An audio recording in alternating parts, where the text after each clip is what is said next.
Dahil totoo naman, gusto ko ngang humayo sa iba-ibang lugar, sa Baguio, sa Palawan, ano. Masarap, masarap humayo doon, sa Batanes, yan.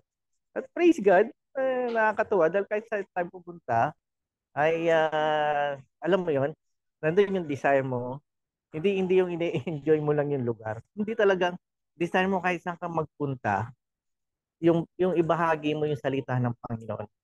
'Di ba? Kasi yun naman yung commission sa atin ng Lord.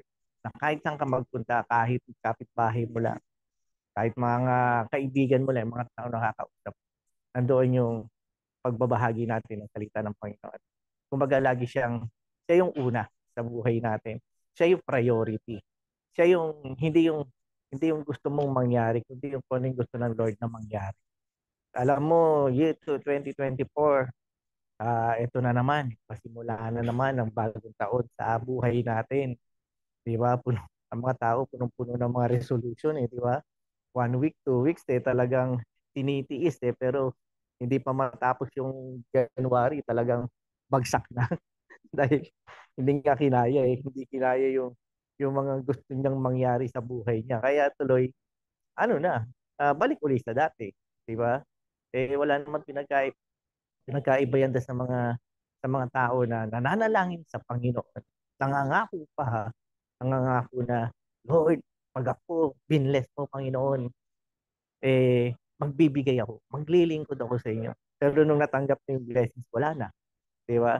That means, ikaw pa rin. Yung gusto mo pa rin yung mangyari sa buhay mo, hindi yung kung ano yung gusto ng Panginoon na mangyari. And praise God, si Arnold po ay kasama namin sa Adamson Christian Fellowship. Kasama ko po siya sa ka-Adamson. Kanina ay nagkausap kami at nakakatuwa. Sabi ko sa kanya, bro, magano ka, papasahan kita ng link, umaten ka, mag-join ka sa sa Bible study namin. Eh nandito po siya ngayon, eh nakaka-bless at sabi ko kahit makinig ka lang, kahit makinig ka lang. So at ang ganda ng ginagawa ng Panginoon eh. Kanina nga ay kaninang hapon ay tumawag siya sa akin and ang dami niyang mga tanong, ang dami niyang mga na-experience kasi sa buhay niya na talagang matindi yung pinagdaanan. So alam mo yun, 2023 maraming mga nangyari. 2023, last year lang yun, di ba? Eh, kapag sinabi mong maraming nangyari sa buhay mo, may mga pinagdaanan ka, that is past. P-A-S-T. Tapos na. Tapos na yun. So, merong tinatawag na past, present, at future. Di ba? So, yung past, tapos na. Present, itong mga nangyayari sa buhay natin, ano ba ang ginagawa mo ngayon? Ang relationship mo sa Panginoon, kumusta na? Yan ang katanungan natin. Itong present time, present situation mo. Future, ano ba ang pinaghahandaan natin?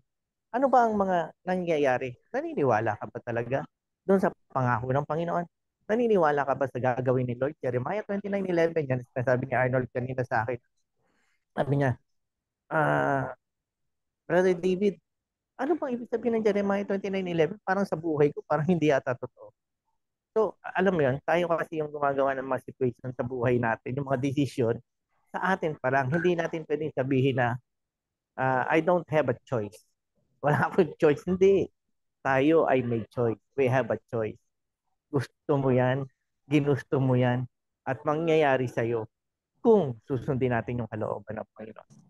Sa ngayon po, ang topic po ay is all about, eto, twice ko tong nakita sa Facebook. Magkaiba ng approach, magkaiba ng dating, pero same message. Yung post lang ha, yung sentence. Same lang yung ano, pero iba yung approach sa ano niya eh. Kapag daw tayo ay merong ginagawa sa Panginoon, siguraduhin mo na siya yung priority sa buhay mo. Put God first. Yan ang topic ko po ngayong gabing ito. Put God first. Ano ibig sabihin ng put God first? Ibig sabihin, ilagay mo ang Panginoon sa unahan. Sa lahat ng gagawin mo, unahin mo siya. In everything you do, unahin mo ang Panginoon. Di ba? So kung ano yung mga nangyari noon, whether good or bad, hindi mo pwedeng sabihin na ang pangit ng nangyari sa akin last year. Ang pangit ng nangyari sa akin, namatayan ako, ganito nangyari, naghiwalay kami, yung pamilya ko, nagkakausap-usap, may bisyo na nangyari, mga anak ko, nagkakagulo. Kahit na ano pang sabihin mo, mga problema ang pinagdaanan, hindi mo pwedeng sabihin na ang sama naman ang nangyari. Itong mga situation na nangyayari sa atin, sabi nga naalala ko yung message ni Sister Nene, in everything, magpasalamat tayo. No Tuesday, in everything magpasalamat tayo. Whether maganda yung nangyayari sa buhay mo, hindi maganda yung nangyayari sa'yo, pasalamatan mo ang Panginoon. Pasalamatan mo siya. Hindi mo pwede sabihin na, Lord, ba't naman ganun? Ba't ganun na nangyari sa akin? So sa lahat ng mga nangyayari sa buhay natin, unahin natin ang Panginoon. Unahin natin si Lord. Lagi natin sinasabi yan. Si Lord ang priority, si Lord ang number one. Pero sa buhay ba natin talaga, paano natin sinasabi na ang Diyos ang priority sa buhay natin? Ito pala yung nakita ko dun sa Facebook. Sabi niya rito, the key to success in 2024 is to put God first in everything you do. So the key to success in 2024, susi ng katagumpayan sa year 2024 is to put God first in everything you do. Sa buhay mo, sa lahat ng gagawin. Amen po. Sige, magsimula po tayo sa pamamagitan ng panalangin bago po tayo dumango sa kanyang salita. Let's pray. Father God, thank you, Panginoon. Thank you sa ginagawa niyo sa buhay namin. Thank you, Lord, sa year 2024 na pasisimula namin na naman. Panginoon, lang yung gagawin niyo sa amin, Lord, we pray na talagang yung glory niyo makakita sa buhay namin. Lord, sa mga nangyari sa amin ng mga nakaraang taon at sa mga yung dati pa, Panginoon, na umaano pa rin sa isipan namin, sa buhay namin, yung mga pinagdaanan namin. Lord, dalangin po namin, Panginoon, na kung hindi man maganda yung mga nangyari sa amin, maging stepping stone po namin na ikatututo namin ito. Hindi para ikalayo sa inyo. Hindi para sabihin namin sa sarili namin, wala siguro kaming kwentang tao, parang walang nababago sa amin, lagi na lang akong ganito. Hindi, Panginoon, kundi, Lord, may ginagawa kayo. Bakit? Bakit namin naranasan? Kadalasan, pagkukulang namin, Panginoon. Kadalasan, kagagawa namin. Kaya may mga consequence, may mga hindi maganda nangyayari. And kung meron man, Lord God, na itinuturo kayo sa amin, Lord, speak to us. Speak to us. Even tonight, Lord God, I pray right now na magkaroon kami ng bukas na puso't isipan na maunawaan namin at maintindihan ang inyong mga salita. Salamat po, Diyos. Ito po ang aming dalangin sa pangalan ni Jesus. Amen. Praise God. Okay, simulan po natin sa Proverbs chapter 3, verse 5 to 6. Alam niyo po, habang ginagawa ko po itong topic na to, karamihan ng mga verses na pag-uusapan natin, common. Pag sinabing common, nababasa natin madalas. Ang iba siguro sa atin, memorize to, memory verse actually. Proverbs 3, 5, 7. Kay Yahweh kang magtiwala, buong puso at lubusan, at huwag kang mananangan sa sarili mong karunungan. Isa sa mga hindi mo nahahayaan ang Panginoon na manguna sa buhay mo kasi may kakayahan ka eh. May kakayahan ka, may karunungan ka, may galing ka, may talino ka, wapo ka, maganda ka. Ano man ang nangyayari sa iyo, lahat sa iyo na. Pero alam mo 'yon, lahat ng mga bagay na ito useless kung hindi mo unahin ang Panginoon sa buhay. Kaya sabi ng Panginoon dito, isang tabi mo, sabi nga ni Pablo, iniisang tabi ko ang mga bagay. Hinahayaan ko na basura sa paningin ng Panginoon ito. Ang banal na Espiritu siyang manguna sa akin. So, ibig sabihin, tayo na nakakilala sa Panginoon, may personal na relasyon sa Diyos. Ito yung gusto niyang mangyari. Unahin natin siya. Paglingkuran natin siya. Sambahin natin siya. I am the Lord your God. Sabi ng Panginoon, huwag kang sasampa sa kung saan-saan, huwag mong pagsilbihan sila, huwag mong pangunahan sila, yung mga tao, yung alam mo yun, sinasabi ng Lord na kapag naging men pleaser ka, hindi ang Diyos ang napapapurihan mo, kundi ang tao.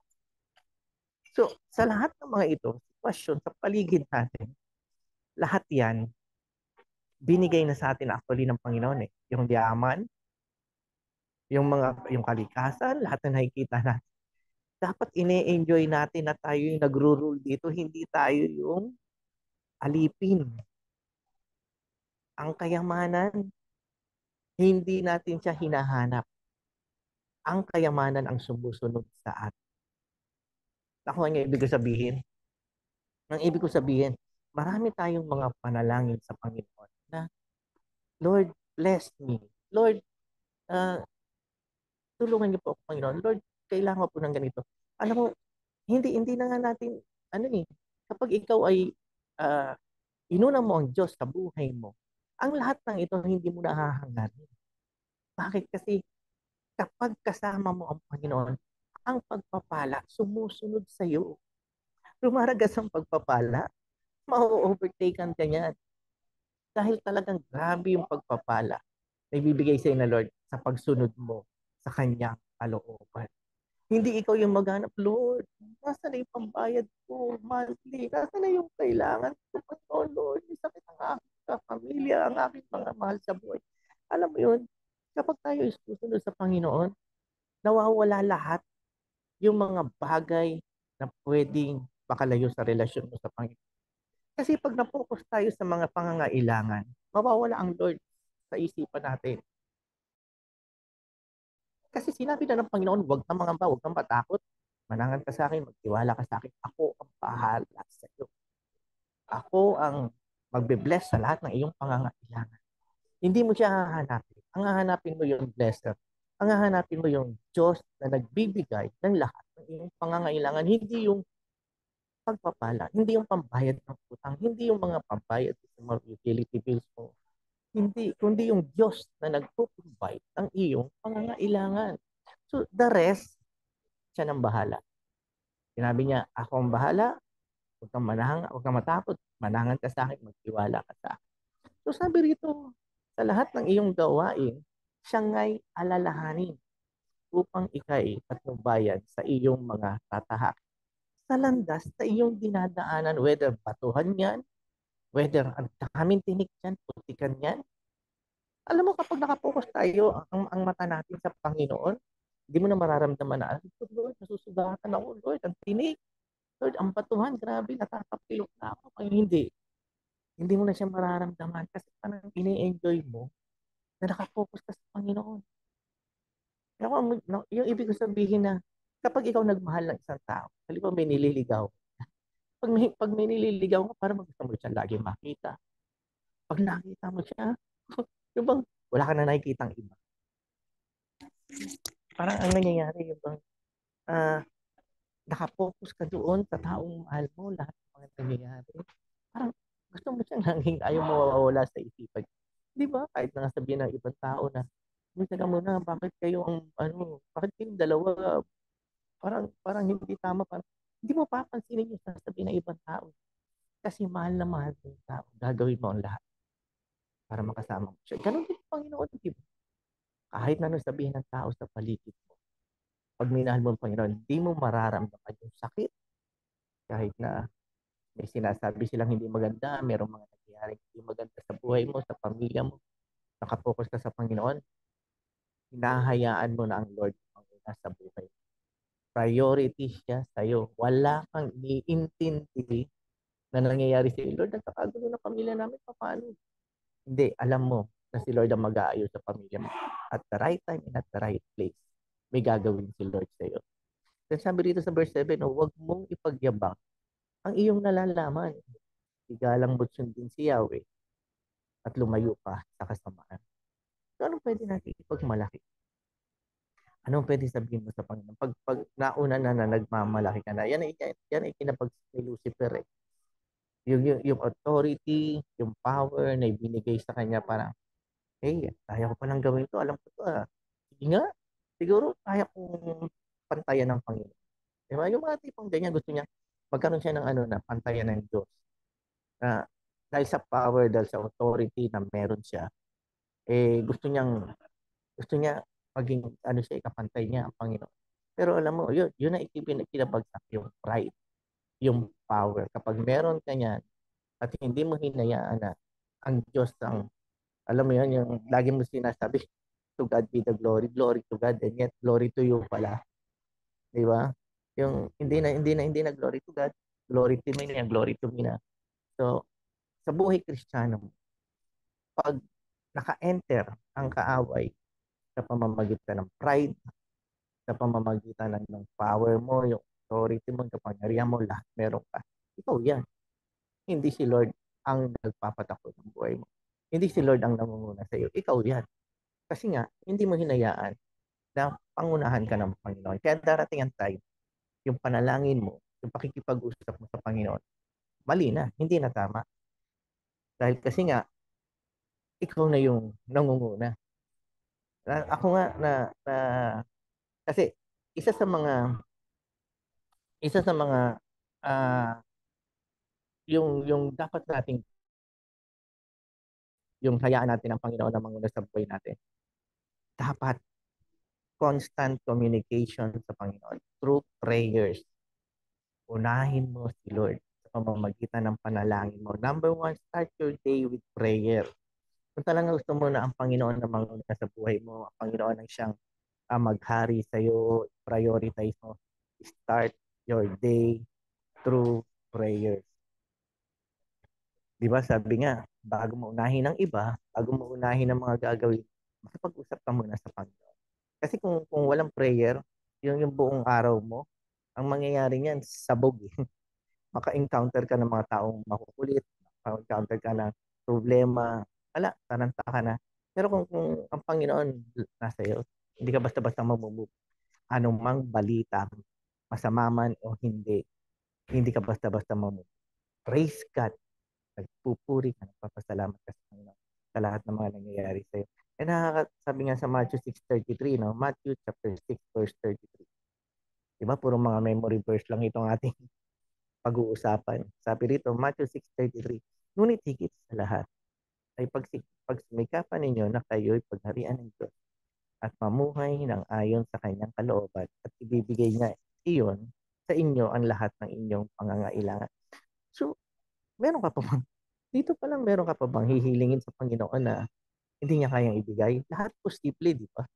Ibibigay niya sa inyo ang lahat ng inyong pangangailangan, hindi konti, hindi ilan lang. Kaya dito hindi ka pwede magsabi na, ba't hindi niyo binigay sa akin? But that means, ang ibibigay niya sa iyo lahat ng inyong pangangailangan. Baka naman, hindi yan talaga para sa iyo. Pinipilit mo eh. Hindi yan priority para sa iyo. Hindi yan baka mapapasaba ka pa dyan. Higit sa lahat pag sumikapan yung pagharian. Unahin mo ang Panginoon sa buhay. Yung kanyang kalooban. Unahin mo ang Panginoon. And then, susunod yung mga pangangailangan. Sila ang hahabol sa iyo. Hindi ikaw hindi ikaw ang maglulupasay, hindi ikaw ang magmamakaawa, hindi ikaw ang hahabol-habol. Kaya nga minsan ang hinahabol na natin, hindi na talaga yung ano, di ba? Ay, mayaman siya. Ay, kaya pwede niya akong pautangin. Ay, alam ko, ganito, patutulungan niya ako. Sa tao na eh. Sa tao ka na lumalapit, hindi na talaga doon sa Panginoon. At siyang nagbibigay at nagpo-provide ng iyong pangangailangan. Sabi rito sa 1 Thessalonians 5:17. 1 Thessalonians 5:17. Ang sabi po rito, palagi kayong manalangin. Pray without ceasing. Palagi kayong manalangin. Minsan nag-iisip ko ito nung bagong Christian na ako. Sabi ko, ano ba ibig niya sabihin, Lord, dito palagi kayong manalangin? Ibig sabihin, wala na akong gagawin. Hindi na ako kakain. Hindi na ako matutulog. Lagi ako mananalangin. Alam mo, in everything, inano sa akin ng Panginoon, in everything, whether nasa trabaho ka, nag-aaral ka, nasa church ka, nasa kalsada ka, nasa sasakyan ka, ang Panginoon laging nasa puso at isipan. Sinasama mo siya sa mga desisyon. Siya ang nangunguna. Siya ang nagsasabi. Whether kung anong dapat mong gawin. Pero ikaw pa rin ang yung magde-decide kung susundin mo yung sinasabi niya. So yun yung prayer. Kahit nasaan ka, nakikipag-usap ka sa Panginoon, Lord, meron akong plano dapat gawin. Lord, ano po ba tama? Ano po ba maganda? Sinasama mo siya sa mga decision mo. Constant prayer. Yung continuous. hindi napuputol yung communication mo, hindi yung ah, meron ka na kagad plan B, meron ka ng plan C, meron ka ng plan D. Nakalimutan mo yung plan A na napakaganda sa lahat. Ano yun? Yung Panginoon. Walang ibang plano. Yun lang. Yung Diyos na magbibigay sa iyo ng tamang sagot sa mga desisyon mo. Kaya ako nga minsan na ano nagugulat ako. Ito napapansin ko. Minsan hindi tayo aware ha. Yung mga prayers natin parang nagiging iba na. Ewan ko I hope hindi niyo ako ma-misinterpret. Anong ibig sabihin nagiging iba? Parang minsan kinokontrol natin si Lord sa panalangin. Merong mga nagsasabi na, ako meron ako napakinggan eh. Hindi naman sa JCM. Sa iba naman, sana naman wala sa JCM. Ano? Sabi rito, napansin ko sa ibang prayers parang nababaligtad na. Tayo na si Lord, inuutusan na natin siya. Ano yung isa? Ano mga example nito? Lord, I command you to heal my mother. Panginoon, inuutosan kita pagalingin mo. Ewan ko lang ha, yung mga tipong ganun, parang nababaligtad, ano? Yung pakipag-usap mo sa Panginoon, parang wala nang paggalang. Meron nga sa YouTube ako napanood ng mga propeta. Eh. Magagaling na mga propeta. And yet, the way sila magsalita, yung authority, talagang yes, magagawa ko yan. Dahil sinabi ng Panginoon. And yet, parang sila na yung gumagawa. The way sila manalangin. Parang kinokontrol nila. Lord, di ba? Pero ikaw yung nag-utos sa Panginoon. Minsan hindi tayo aware, the way tayo magsalita sa panalangin. Minsan sinasabi natin, Lord, agawin mo siya sa kamay ng Diablo. Ano bang plano ng Panginoon? Talaga namang inaagaw na tayo ng Panginoon eh. Sa gawa ng kaaway, and yet tayo lang yung ayaw lumayo sa kasamaan. Sinabi niya, pinalaya na kita sa kulungan mo. Ayaw mo pa rin lumabas dyan sa kulungan na yan. Minsan may mga nagsasabi na, Lord, sinusubukan kita. Gawin mo sa akin ito. Di ba? Lord, I will test you. Sige nga, Lord, sige nga. O talagang, parang, hindi, ewan ko, hindi ko na alam kung paggalang ba natin, gawin tayo manalangin. Nandun pa yung paggalang natin kay Lord, so para na lang, parang tol. Parang gano'n na lang, hindi ba? Merong, merong nag-message sa akin na kasama namin sa Bible study na nasa malayong lugar na sila. Yung anak niya na 14 years old yata ngayon na bumati sa akin ng Happy New Year. Sabi niya, Kuya David, Happy New Year. Baka naman, manghingi lang ako ng pabili ko lang ng damit. Alam mo yun, wala namang problema sa akin. Nagbigay ako sa kanya. Pero natatawa-tawa ako. Sabi ko kay Kuya ang tawag sa akin eh, no Kuya. Oo nga, no? Kuya tawag sa iyo. Hindi ka man lang sinabi ng Tito man lang, o Pastor Dave man lang, ganyan. Sa akin okay lang yun. Ang masama kung sabihan ka na ng tol. Kumusta ka na tol? Di ba? Ganun-ganun na ba tayo makipag-usap sa Panginoon? May paggalang pa ba o wala na? Di ba? I-check din natin. The way tayo makipag-usap sa Panginoon. Kung talaga bang siya yung priority sa buhay natin. Ano ba yung ginagawa ng Panginoon sa atin? Meron pa ako naririnig na, Lord, sundan mo yung asawa ko. Nasa ibang bansa siya, hindi ko nakikita siya kung anong ginagawa niya, Panginoon. Lord, i-convict niyo po siya sa mga ginagawa niya. Hindi siya mapasama. Baka may mga nanunukso ng mga babae na nasa paligid niya. Nakakatawa. Nakakatawa lang. Ano ba si Lord? Paparazzi? Na susundan yung asawa mo na nasa ibang bansa para kuhanan ng picture. Sabi sa'yo, anak, may ginagawa yung asawa mo. Di ba? Minsan, nakakatawa lang, pero check natin sarili natin. Ano bang turing natin kay Lord? Hindi ba? Minsan, kapag meron ka nagustuhan, Lord, siya yung gusto ko mapangasawa. Panginoon, hipuin po siya, Lord God. Kahit na hindi, kahit unbeliever, Lord, ako bahala sa kanya, Panginoon. Kapag pray ko siya, tatanggap siya sa inyo. Check natin po sarili natin, mga kapatid. The way natin kausapin si Lord, the way tayo mag-request sa ating mga panalangin. Walang masama pong humingi ng mga prayer request, yung mga panalangin na ating hinihiling sa Panginoon. Pero yung motibo natin, ano ba talaga? Si Lord ba talaga yung pinapauna mo, nangunguna sa buhay mo? O ikaw pa rin, kontrolado mo si Lord? Diyan ka lang muna, Lord, sa tabi ha. Ako nang bahala, kaya ko tuloy. Wala tayong pinagkaiba dun sa mga ano eh, sa mga images na, di ba? I share ko na to one time eh, na nasunugan yung bahay. Tinatakbo yung image kasi baka masunog yung image, di ba? Ikaw na talaga yung nag-iingat sa Panginoon mo. Ikaw ang uunahin ko, masunog na ang lahat ng gamit ko. Wag lang ikaw. Ikaw ba nagligtas sa kanya? Ikaw ang ililigtas ng Panginoon. Huwag po natin kalimutan yung constant communication natin sa Diyos through prayers. Meron ba tayong intimacy with God? Yung intimate relationship natin. Kilala niyo ba si Lord talaga sa buhay mo? Kilala mo ba talaga siya na siya yung nagbe-bless sa'yo? Na lahat ng pangangailangan mo kaya kanyang pagpalain? Kilala mo ba talaga na siya ang gumagamot sa mga karamdaman mo? Kilala mo ba si Lord na walang imposible sa kanya, lahat posible sa mga taong nananampalataya? Kilala mo ba ang Panginoon sa buhay mo? Gaano mo siya kakilala? Kaya kung hindi po natin kakilala ang Panginoon, may doubt tayo na may mangyayari sa buhay natin kung maganda ba o hindi maganda. May doubt tayo. Kaya yung Jeremiah 29:11, mga kapatid, pag binasa natin yan, future yan eh. Kasi nasabi ng Panginoon na maganda yung plano niya sa iyo. Pero kung hindi mo yung pangahawakan, hindi mangyayari sa buhay mo yan. Kung wala kang pananampalataya sa Diyos, hindi mangyayari sa buhay mo yan. Kaya nga, number two, sabi naman dito, number one is through prayers. Unahin natin si Lord. Number two is, uh, sabi rito, make your devotion or Bible reading, yung ano natin, pagbabasa natin ng Bible, a lifestyle.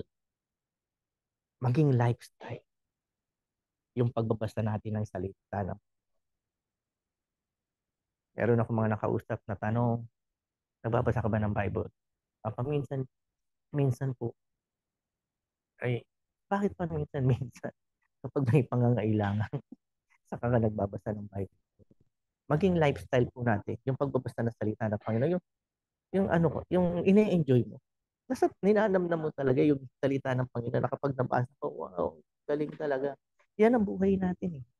Ang salita ng Panginoon ang nag-feed sa atin para lalo tayong lumago sa pananampalataya natin. Kung wala kang kinakain, kapatid, mamamayat ka, manghihina ka, pwede kang mamatay. Mag-diet ka na sa physical mong katawan. Huwag ka lang mag-diet sa spiritual. Pastor, kaya hindi po ako nagbabasa ng Bible kasi nagda-diet po ako. Wow, huwag ka mag-diet din kapatid. Mabusog ka na sa salita ng Panginoon. Kahit na hindi ka kumain, mag-fast ka na lang. Hindi ka kumain ng lechon, hindi ka kumain ng masarap pagkain. Pero never na i-diet mo, isama mo sa diet ang salita ng Panginoon. Nakuha niyo po ibig sabihin? Pagpatuloy po tayo magbasa. Ano po yung dalawang salita ng Panginoon na lagi nating nakikita? Psalms 1, verse 1 and 2. Diba? Lagi yung sinasabi yan dito. Paulit-ulit na lang ha, iaano natin. Mapalad ng taong hindi nakikinig sa payo ng masama at hindi sumusunod sa masama niyang halimbawa. Hindi siya nakikisama sa mga kumukutya sa kanya at hindi nakikisangkot sa gawaing masama. Sa halip, ano ginagawa niya? Kung hindi ka sumasama sa mga masasama, ano ginagawa mo? Sa halip, kasiyahan niyang sumunod sa kautusan niya, pinupulay-bulay niya ito sa araw at gabi. Merong ano eh, merong pinaltan siya rito eh. Pinaltan niya yung mga bagay na nakikisalamuha ka sa masama. Ano ipinalit niya? Nagbabasa ka ng Bible.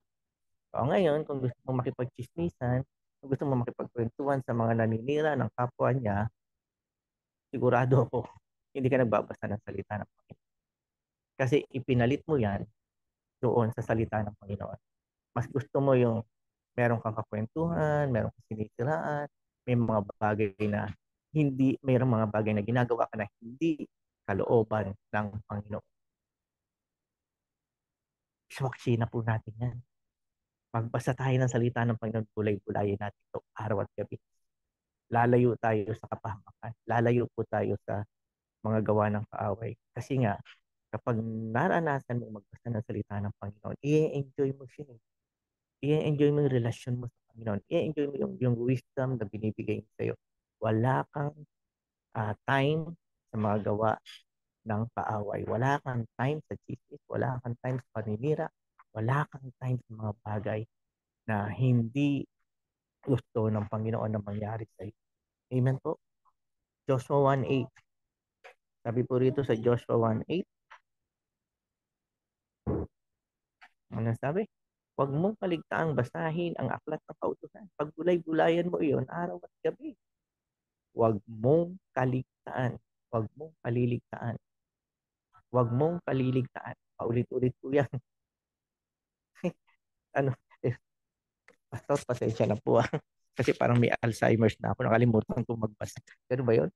Baka mamaya tutuhanin na ng Lord na magka-Alzheimer's ka dahil hindi ka nagbabasa ng Bible. Bata ka pa, malilimutin ka na.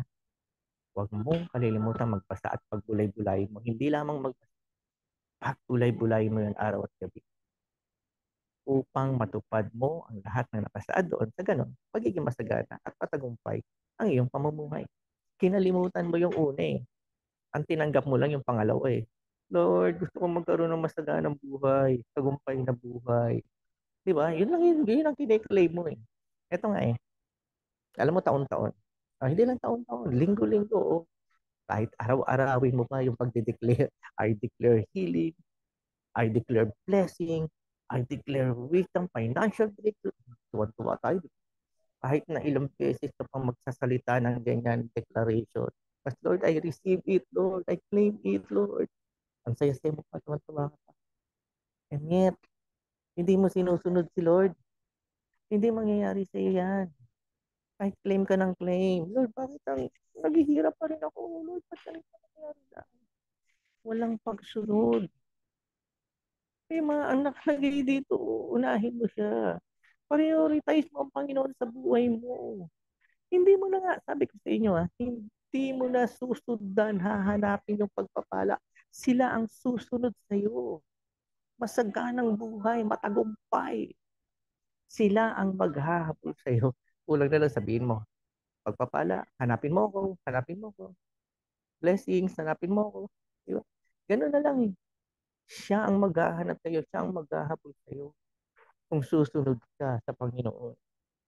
Prayer and Bible reading is alam mo, essential to sa buhay natin.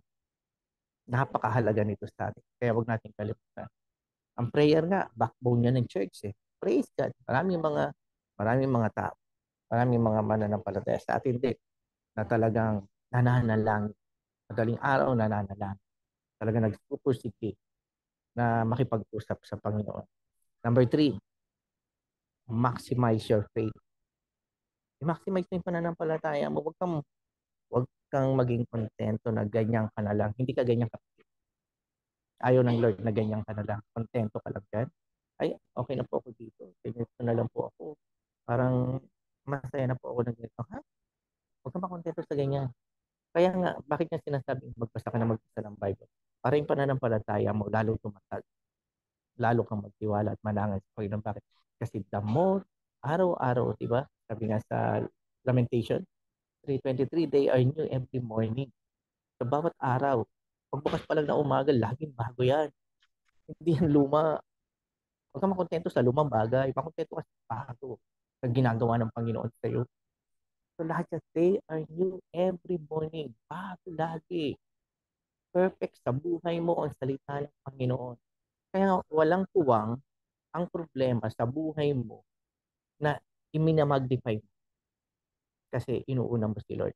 Inayaan mo ang Panginoon ang manguna. Kaya pag may problema, bigat ng problema, Lord, bigat itong problema na ito, pero kasama kita na wala. Hindi mo ako papabayaan. Ikaw ang tugon sa aking panalangin. Ikaw ang tugon sa mga problema. Lord, malalagpas ng tugon sa tuloy. Amen? So, ganun eh. Yung pananampalataya mo, kung ano yung gusto mong mangyari, mangyayari. Yung sinasabi mo, Lord, I declare healing, mangyayari. Totoo talaga. Para I pray right now sa kapatid ko, sa kaibigan ko na may karamdaman, Panginoon, dalahin ko, Lord, na kayo o Diyos niya na manggagamot. Dalahin ko, Panginoon, na masubukan niya na mayroong Diyos na buhay na sumasagot ng aming panalangin.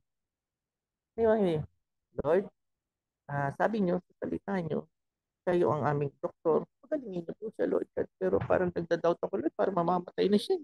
Di ba? Declare sa pamamagitan ng pananampalataya. Sa pamamagitan ng pananampalataya, ikaw ay pinagaling na. Ang sabi po rito sa Luke chapter 17 verse 5. Luke 17 verse 5. Sabi rito, sinabi ng mga apostol at Panginoon sa Panginoon, dagdagan po niyo ang aming apostol to ha. Mga disciples na kasama ng Panginoon, Lord, increase our faith. Tayo ba meron po tayong desire na lalo pa pong lumago sa pananampalataya natin, lalo pa pong tumibay, maging matatag? Lord, increase our faith.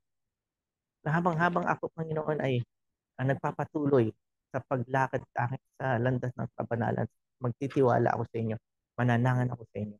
Kayo ang una sa buhay ko. Kayo ang priority sa buhay. And then sabi niya rito sa 2 Corinthians chapter 5 verse 7. 2 Corinthians chapter 5 verse 7. Sapagkat namumuhay tayo batay sa pananampalataya sa Panginoon at hindi sa mga bagay na nakikita. Alam niyo po ba na maraming doubtful Thomas na mga Kristiyano? Anong ibig sabihin doubtful Thomas? Kasi si doubtful Thomas ay isang apostol ni Jesus Christ na nung namatay si Yesu Cristo, hindi siya naniwalang nabuhay ang ating Panginoon. Gusto niya, pag nakita niya na yung sugat sa kamay ni Jesus Christ at yung sugat sa kanyang tagiliran, maniniwala siya na nabuhay si Jesus Christ. Anong sabi ng Panginoon sa kanya? Mas mapalad yung mga tao nananampalataya na hindi nakikita kesa mananampalataya at maniniwala ka dahil nakita mo na. Tayo ganun po mga kapatid. Ang gusto ng Panginoon, we walk by faith, not by sight. Mamuhay tayo based sa pamamagitan ng pananampalataya natin. Hindi ba natin nakikita? Pero alam mong may gagawin ng Lord sa iyo na napakaganda. Ang future ko, Panginoon, ang future ng mga anak ko, Lord, I pray, magiging pamilya nila, I pray, Panginoon, na samahan niyo sila, masunod nila ang kalooban niyo, mangyari sa kanila, Lord God, sa generation at sa mga iba pang henerasyon, Panginoon, sa anak ko, sa apo ko, sa magiging apo ka. Lahat yun, dinideclare mo yung magandang plano ng Lord sa buhay nila eh. Kahit marami silang pagdaanan, pagsubok, problema, magpapatuloy sila. Hindi sila manghihina, magtitiwala sila sa declaration of faith. Yung dinideclare mo, Lord, I declare financial breakthrough. Paano magkakaroon ng financial breakthrough? Hindi ka naman pala nagbibigay ng tithes mo. Di ba? Hindi ka nagtitiwala. Paano magkakaroon ng financial breakthrough? Di ba paano magtatithe, pastor? Kulang. O yan ang faith mo. Kulang. Kaya ka nagkukulang. Kaya yung relasyon mo sa Panginoon, kulang. Di ba? Declaration of faith. Dinideclare natin every Sunday. Last Sunday, nag-declare si Pastor. Tinanggap mo eh. I receive it, Lord. I claim it. Nabuhay ba yun? Naging buhay ba sa iyo yun? Nag-uumpisa pa lang tayo, January. Hindi pa tayo tumatahak ng February. January pa lang, bagsak na tayo. It takes 25 days to form a habit. Sabi nga, sa kasabihan, it takes 25 days to form a habit. Ano ibig sabihin nun? Magpatuloy ka. Pag nakaabot ng 25 days, praise God, tuloy-tuloy. Magiging habit mo na yan. Pero sometimes, syempre, tuloy-tuloy ka na, may pagdaraanan ka pa rin pagsubok. Huwag kang bibigay. Magpatuloy ka. Magbasa ka ng Bible. Manalangin ka. Huwag kang bibitaw. Magpatuloy ka. Magtiwala ka sa Panginoon. Amen? Napakahalaga po niyan. Ang lahat na ito, na nagtitiwala talaga tayo sa Diyos. We walk by faith and not by sight. Hindi dahil sa nakita mo kaya ka naniwala. Kundi naniniwala ka kahit hindi mo pa nakikita. Mangyayari sa iyo gusto ng Panginoon. Number 4, take every struggle to God. Lahat ng mga struggle sa buhay mo, lahat ng mga problema pinagdaraanan mo, iiyak-iyak ka, lulugo-lugo ka, bakit? Pasto, malapit na magulo pamilya ko. Pasto, lubog na ako sa utang. Pasto, ba't ganito nangyayari sa akin? Lahat ng struggle mo, ibigay mo sa Panginoon. Unahin mo siya. Ang pastor, mag-a-advise na naman sa mga may problema, magtiwala ka sa Lord. Manalangin tayo, manangan ka sa Panginoon. May gagawin sila, Pastor, hindi ko na kaya. Gusto ko na magpakamatay, Pastor. At sabi ng Panginoon, lahat ng struggles mo, lahat ng pinagdaraanan mo sa buhay, bigay mo lahat sa Diyos. Di ba? Napaka, talagang memory verse lang talaga binabasa natin eh. Matthew 11:28, 30. Sabi rito, Matthew 11:28 to 30. Ano sabi rito? Lumapit kayo sa akin, kayong lahat ng nahihirapan at nabibigat ang lubha, na sa inyong pasanin, kayo ibibigyan ko ng kapahinga. Paulit-ulit lang itong sinasabi sa atin ng Panginoon. Unless nilalagpasan mo itong verse na ito.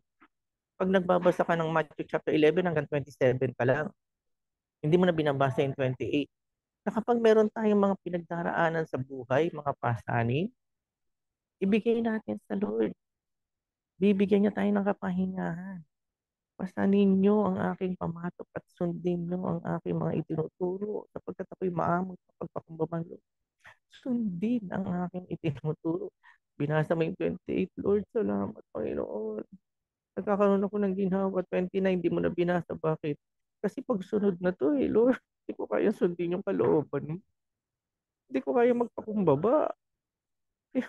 Nilagpasan mo yung 29.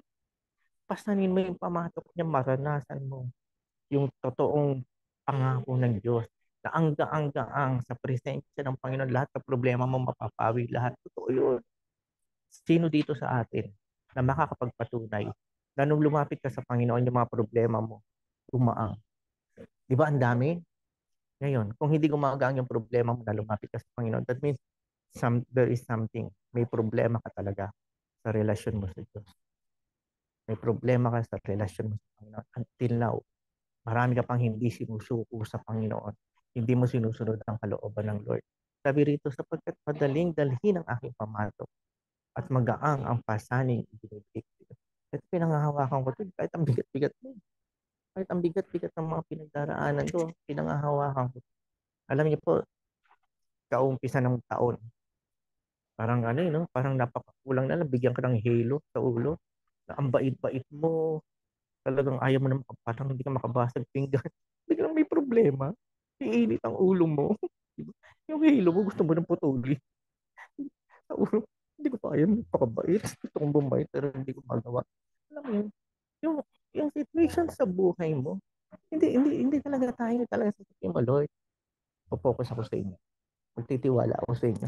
Kasi, kasi kung sa iyo lang, hindi mo kaya. Kaya yung mga New Year's resolution na yan, babagsak din yan. Kahit gaano ka karaming magsulat pa ng magsulat, isang buong notebook sulatan mo ng New Year's resolution, hindi mo kaya magbago. Ang Panginoon lang ang pwede magbago sa atin. Magaang ang kanyang pamatok. Lumapit tayo sa kanya. Sabi po rito, sa Matthew chapter, sa Hebrews 12:2, sorry, Hebrews 12:2. Sabi rito, Hebrews chapter 12 verse 2. Sabi rito, ituon natin ang ating paningin kay Jesus na siyang pinagmumulan at kabuuan ng ating pananampalataya. Focus your eyes on Jesus. Kaya malingat ka lang saglit, madidiskari lang buhay mo. Diba? Meron nga tayong mga anong kwento na naglalakad yung mag-asawa sa mall. Yung lalaki nakakita ng sexy, pagtingin ng babae, ba't nakatingin ka dyan? Focus. Ito ka tumingin sa dadaanan mo. Saan ka tumitingin? Di ba? Natatawa tayo. Babae nagre-react. Ganon din tayo eh.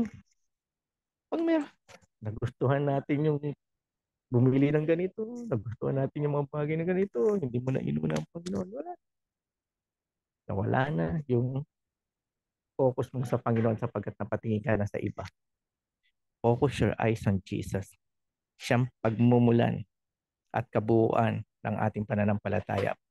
About faith pa rin talaga to. Dahil sa kagalakang naghihintay sa Kanya, hindi niya ikinahiya ang mamatay sa krus at siya ngayon nakaupo sa kanan ng trono ng Diyos. Grabe yung ginawa ng Lord sa atin. Pagpapalit ba natin ang Panginoon sa ibang bagay? Yung gusto mo na ine-enjoy mo lang? Yung kampante ka sa, okay na ako dito, Lord. Masaya na ako dito, Lord. Kung alam lang natin. Yung future. na nakaprepare na sa atin. Pag sinunod natin ang kalooban ng Panginoon, mararanasan mo ang kapayapaan, ang kaginhawaan, ang kagalakan sa kabila ng may mga pagsubok na pinagdaraan. Sabi po rito, number 5. Number 5 na po tayo. To keep busy in sharing God's word. Dapat maging busy tayo. Keep busy in sharing God's word. Maging busy ka sa pagbabahagi ng salita ng Panginoon. Hindi maging busy ka sa mga bagay na walang kabuluhan. Hindi maging busy ka sa mga bagay na makakapaglayo sa relasyon mo sa Panginoon. So kung tayo ay busy sa pagbabahagi ng salita ng Panginoon, kung sino yung nakakausap natin, yung kanina nga, di ba? Sinasabi ko bago tayo magpasimula, saan man tayo pumunta, saan man tayo pumaroon, eh, nandoon yung position mo ng salita ng Diyos. Makatabi mo sa jeep, naghihintay ka, ba't ang tagal-tagal naman na hindi hinihintay ko, naiinip ka na. Baka naman inalaw ng Panginoon na maghintay ka. Yun pala, yung mga taong nasa paligid mo, sharean mo na salita ng Panginoon. May dahilan. Diba? Hindi, inip ka na, mainitin na ulo mo, ganun yan nangyayari. No.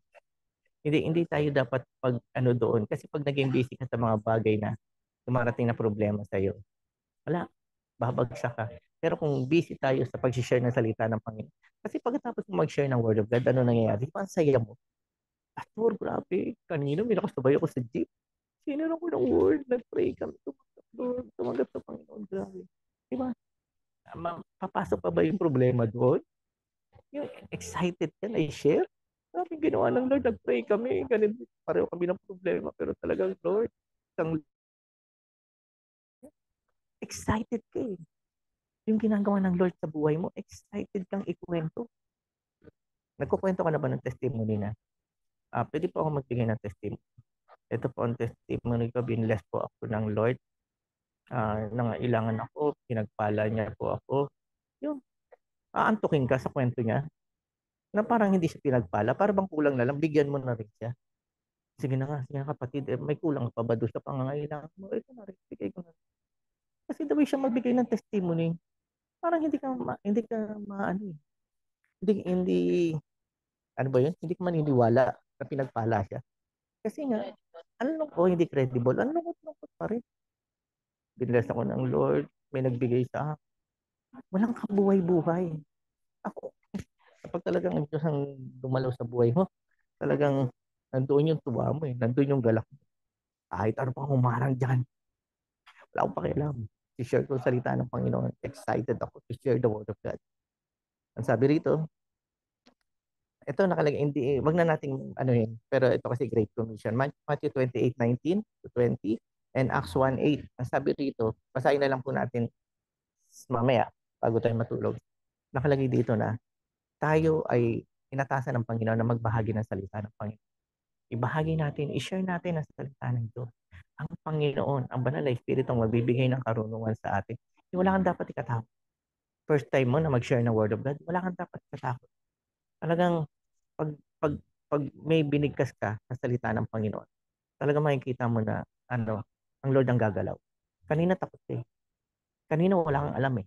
Pero nung inalaw mo na ang Panginoon ang manguna sa iyo, nagpagamit ka, ay, para kang vessel, para kang baso na pinupunuan ng tubig, umaapaw na sa karunungan. Kasi nga yung pinabahagi mo na salita ng Panginoon, galing sa Kanya, hindi galing sa iyo. Hindi sa karunungan mo, hindi sa kalakasan mo, galing talaga sa Panginoon. Sabi po rito, number 6. Number 6 na po tayo, no? Sabi po rito, attend a church regularly. Kapatid, kung ikaw ay kontento na sa online service, okay lang yan. Alam mo, ang online service ay nababagay sa mga talagang walang time, umalis ng bahay, busy, nagtatrabaho, tapos naka-online na lang siya. Pero kung may time ka naman pumunta ng church, ina-encourage kita, kapatid, na umating ka ng church. Iba pa rin talaga na nandoon ka face to face, nakikita mo, kasama mo mga kapatiran na nagpupuri, sumasamba, nakakapakinig ng salita ng Panginoon, nakikita mo talaga yung nagsasalita. Iba po talaga yung grabe yung presence ng Panginoon. Pero hindi ko sinasabi walang presence ng pag kung nakikinig ka lang online. Kasi yung mga iba nasa ibang bansa, nakikinig sa atin. Pero kung ikaw ay malapit lang at merong namang way na maka-attend, please do so. Ang sabi rito sa Hebrews 10:25, Hebrews 10:25. Sabi po rito sa Hebrews 10:25.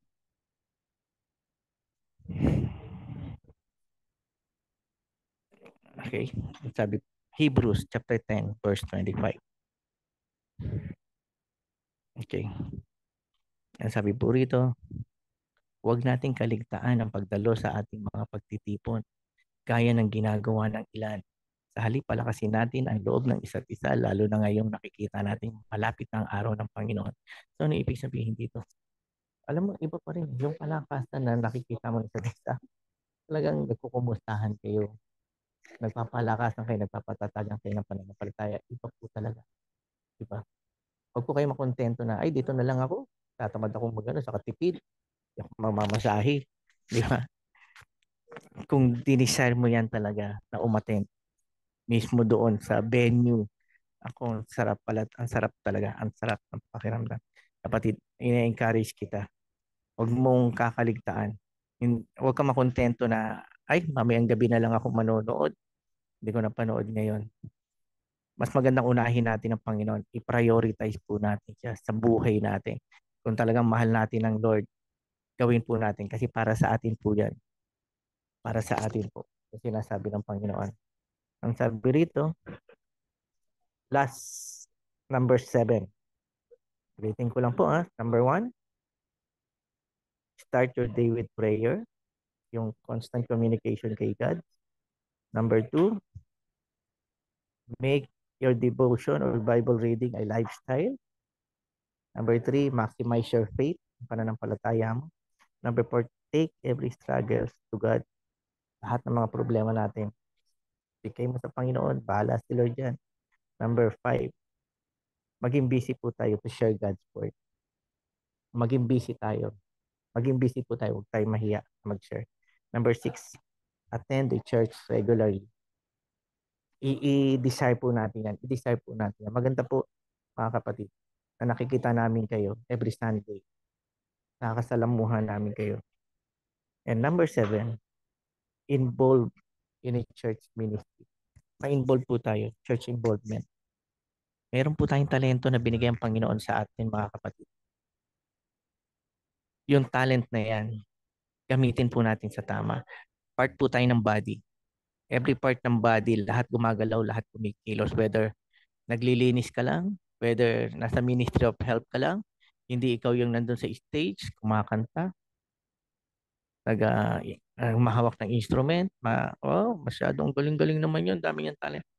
Kung anong ginawa ng Panginoon sa iyo, malaking ano po yan, na kapag nasunod mo ang kalooban ng Panginoon, hindi po tao ang piniplease natin, ang Lord. Yung kahit na anong part mo sa body, pero ginagawa mo yung kalooban ng Panginoon, lalulugod na po si Lord yan. Ma-involve po tayo sa ministry para lalo pa po tayong lumagos sa pananampalataya. Lalo pa po maging matibay yung faith natin. Hindi tayo ma-involve sa ministry para makipagkwentuhan, makipagchismisan, at kung anong gagawin natin. Na-involve po tayo sa ministry para gawin natin yung pinapagawa ng Panginoon sa atin. Maging part po tayo sa body. Huwag po tayo makontento na church attendee lang tayo. Every Sunday nakaupo ka lang dyan sa upuan mo na paborito mo. Magpagamit po tayo sa Panginoon. Gawin po natin yung sinasabi niya. Dahil yung past, tapos na po yung past. Yung present, ano na po ba tayo sa Panginoon ngayon? And yung future natin, ibigay natin sa Panginoon yan. Hawak ng Panginoon ang future natin. Alam ni Lord ang magandang mangyayari sa buhay natin. Sabi po rito, use your talent that God has given you. The key to success in 2024 is to put God first in everything you do. Kung gusto mo talaga magkaroon ng success sa buhay mo sa 2024, sa pamilya mo, sa mga anak mo, sa mga kapatid mo, sa magulang mo, mga kaibigan mo, put God first sa lahat ng gagawin natin. unahin natin ang Panginoon. And then ang sabi rito, gawin man natin ang gawin ng declaration. Ano mang declaration ang gawin mo at lahat ng mga pangako ng Diyos, i-declare mo pa rin, i-claim mo pa rin. Sabi mo, Lord, I receive, Lord, I claim. Useless lahat yan kung hindi mo sinusunod ang Lord. So, number one, sundin mo ang kalooban ng Panginoon. Matatanggap mo talaga yung katagumpayan. Yung declaration, matatanggap mo yan. Yung kiniklaim mo, matatanggap mo yan. Dahil sumunod ka sa kalooban ng Panginoon. Last verse po, Deuteronomy chapter 6, verses 4 to 5. Deuteronomy chapter 6, verses 4 to 5. Bago po tayo dumako sa communion, iwanan ko po ang verse na ito sa bawat isa sa atin. Pakinggan mo, O Israel, si Yahweh na ating Diyos, ang ating Yahweh. Ibigin mo si Yahweh ng iyong Diyos ng buong puso, buong kaluluwa at buong lakas. Number 6. Sama na natin number 6. Ang mga utos niya ay itanim nyo sa inyong puso. Itanim daw natin sa puso natin. Lahat ng mga itinuturo niya, itanim natin to. Sama na natin ang verse 7. Ituro niyo ito sa inyong mga anak. Pag-aralan niyo ito sa inyong tahanan, sa inyong paglalakbay, sa inyong pagtulog sa gabi, at sa inyong pagbangon sa umaga. Hindi lang sa atin eh. From generation to generation, nagpo-flow yung pagpapala ng Panginoon, yung karunungan ng Panginoon. Tinuturo natin to, tinetrain natin to sa ating mga anak, sa mga apo, at mga susunod pang henerasyon. Mga kapatid, useless lang lahat ng ginagawa natin kundi tayo pangungunahan ng Panginoon. Kundi natin nahayaang manguna ang Panginoon sa buhay natin. Put God first. Hindi put God doon sa second. Kundi put God first. Unahin natin siya sa lahat ng bagay. Amen po. Sige po, manalangin po tayo. Lord, salamat Panginoon sa gabing ito. Thank you sa mga katuruan na naunawaan namin, Lord. Paulit-ulit nga po yung mga salita nyo sa amin na talagang gusto nyo itanim sa puso namin para maging buhay ito.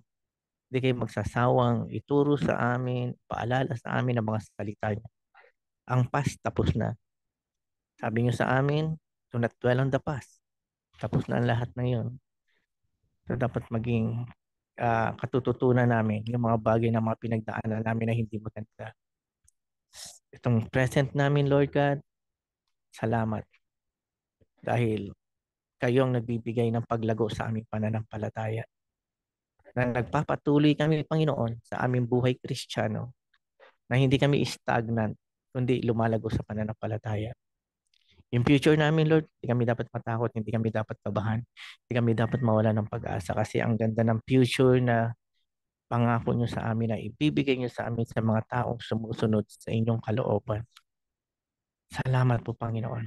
Magiging buhay sa amin, Panginoon, ang inyong mga salita. Itatanim po namin ito sa aming mga puso. Salamat po, Panginoon, sa inyong mga lingkod na nagpapatuloy sa pananampalataya. Kahit na mayroong mga pinagdaraanan sa buhay, hindi bumibitaw. Maaring nababanggit namin na parang ayaw na namin pero hindi pa rin kami bumibitaw kasi merong Diyos na kumakapit sa amin na nagpapatuloy na pinapaalala sa amin na kailangan namin lumago sa pananampalataya. Salamat po, Panginoon. Salamat.